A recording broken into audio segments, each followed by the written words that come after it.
starting off, what did you say to the team post game after this, and also just Colin after this one too? Postgame wasn't PG, so I'll keep that one in there. Yeah, there's not much to say after that. What can you say? You know, we can talk about it, like the highs and lows of the NBA season. Last time we were here, you know, obviously we were up big in the fourth and we couldn't close it out. So great, gritty, tough, incredible fight by the guys, everyone that played, and then that group there at the end. It's not always how you draw it up. It's just finding ways to be successful and win the game. So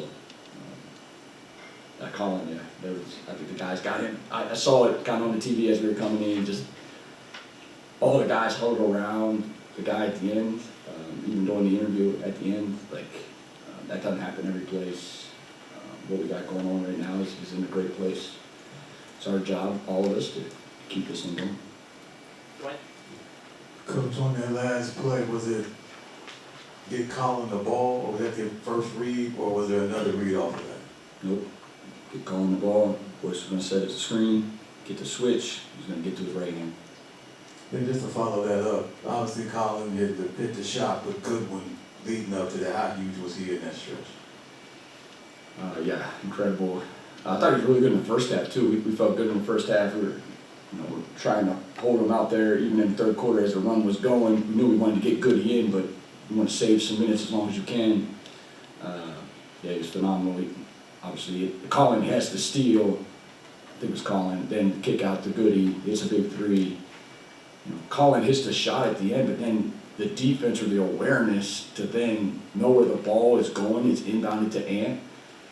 He basically double teams Ant, so Ant has to pass the ball. Just that awareness to go on to the next play is everything. It just doesn't end with the shot.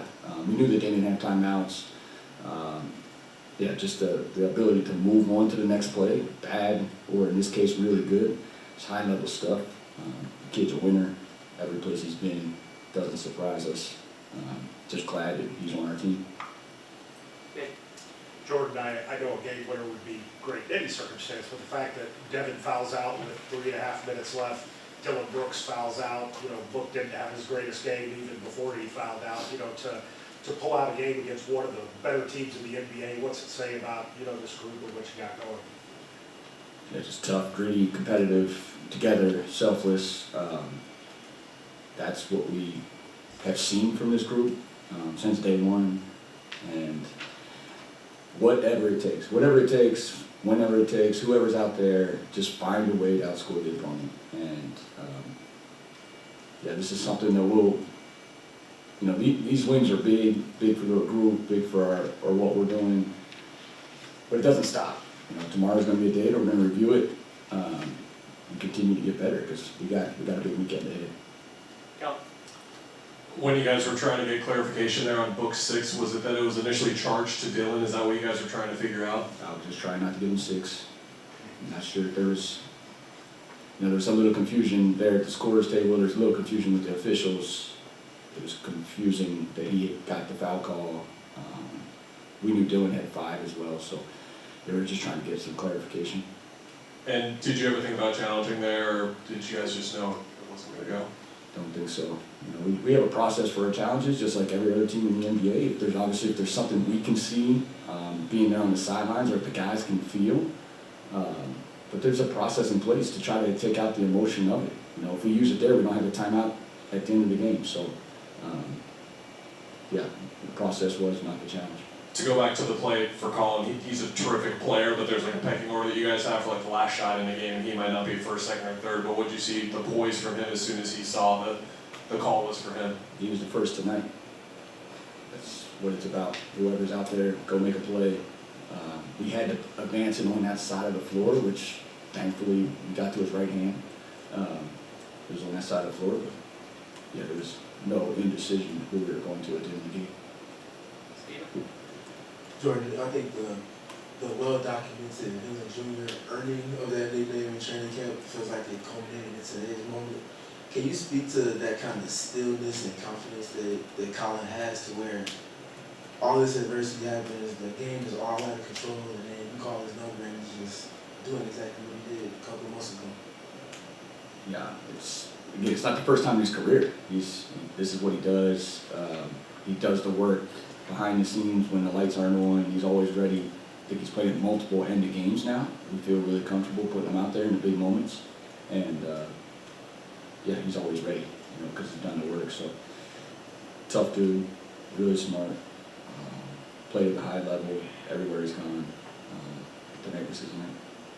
And talk about the lineups with him on the floor with Colin and Dunn and a couple other guys, different iterations of it. That confidence for you to go to that lineup that's a secondary unit and them continuing to just respond in ways that chip away to piece together this three-year game. Can you just speak to that group's resilience? It's actually interesting. It's like, again, I think in the first half the ball was really moving with that second group. At times we play without Dylan and Book on the floor right now in our rotations. So it's not abnormal for those guys not to be on the floor at the same time. So maybe some of that helps us, in these situations, in these really weird, unique situations that they're not on the floor. But the ball really pops, and then defensively, they're just really good defensively. They're connected. We switch a lot more usually with that group. Tonight it was Mark. We were out there switching with Mark. Tried to throw Ryan in there for a minute, even at their 5, to go five small. So it's the offensive rebounding piece. So Roy's got a huge offensive rebound late off of Dylan's shot. That group always offensive rebound, but anytime Goody's out there on the floor, it seems like we get offensive rebounds. We win those possessions. Yeah, there's a lot that went on there at the end of the game.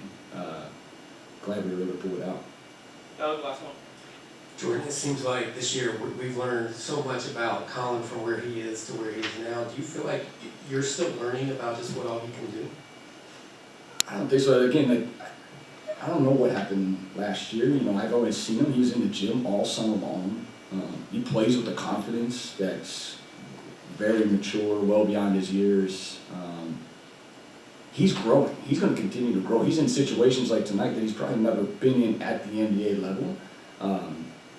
He's going to continue to get better. We're super confident in what he can do and the next steps, next iterations of Colin Gillespie. He's got a long pathway to grow, and we're going to continue to pump him up, give him confidence, give him avenues, try to find solutions. Like I talked a little bit about in pregame, just he's finding solutions out there on the fly. But yeah, he's going to continue to get better. Thanks, Coach. Thank you, Coach. I'll call Gillespie in here right now, and then